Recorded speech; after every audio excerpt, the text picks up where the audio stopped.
This video will show how a standard pin and tumbler lock can be picked with hairpins, just like it's been done in nearly every spy movie ever made. The first thing we need to learn is how these locks work.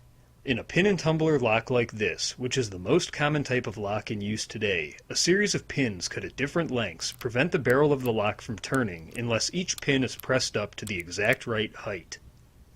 The grooves cut into the key are a unique match, lifting each pin just enough for a split in their center to align with the edge of the lock's barrel, allowing it to turn. To open this lock without the key, I need to make two simple tools: the actual pick that I will use to manipulate the pins, and also a small lever that will allow me to apply rotational pressure to the barrel. To begin with the pick, a hairpin is bent open until the ends are about 90 degrees apart. The bit of rubber on the straight side of the pin needs to be removed, which is pretty easily done with your teeth if there are no tools present. The end of the pick now needs a slight bend, which can be done by pushing it into the lock itself and applying pressure like so. The last improvement that can be made is to bend the other half of the hairpin into a bit of a handle, which will make the pick a lot easier to control. Now making the lever that will turn the lock is extremely simple, and just involves bending a pin as shown so it can be inserted into the keyhole, causing pressure on the arm to translate into rotational force on the lock.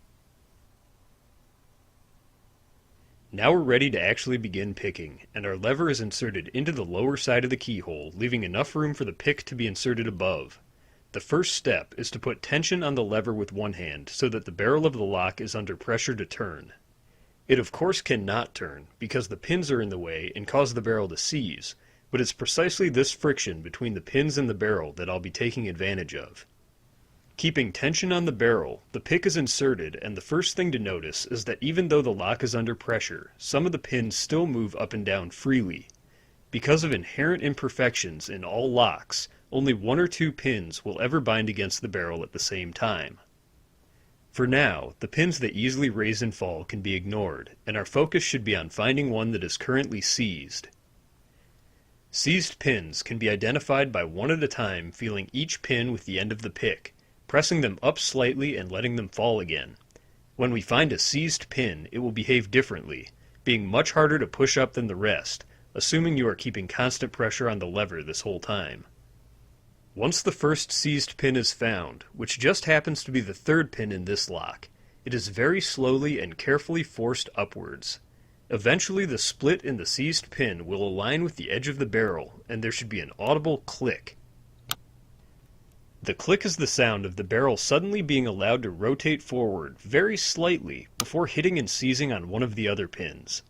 Since the barrel has been allowed to slightly rotate, it prevents the pin we just worked on from falling, and at the same time a new seized pin has been created, which can be identified and treated the same as the first. As each seized pin is successively identified by feeling it with the end of the pick, and the tension on it is released by aligning its gap with the edge of the barrel, it causes one of the remaining pins to then become seized, until every pin has finally been aligned and the lock opens.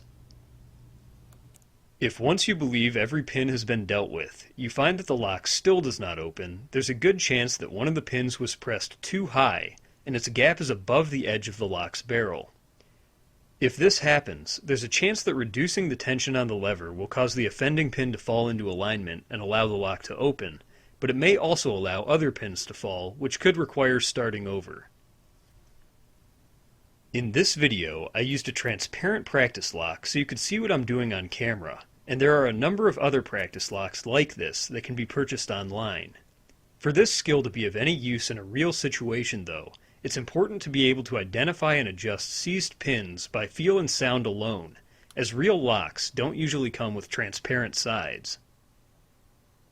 Both of the tools that I made in this video could also potentially be formed out of a single hairpin by breaking it in half, but doing so would not leave enough extra to bend a handle for the pick, and would also result in a lever only half as long.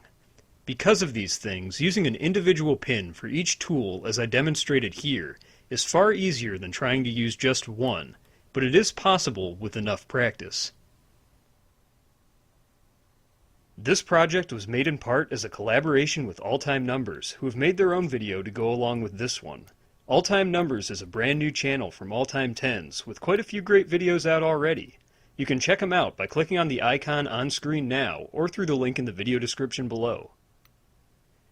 If you'd like to see more of my own videos, you can find them on my YouTube channel, Nighthawk in Light. Thanks for watching.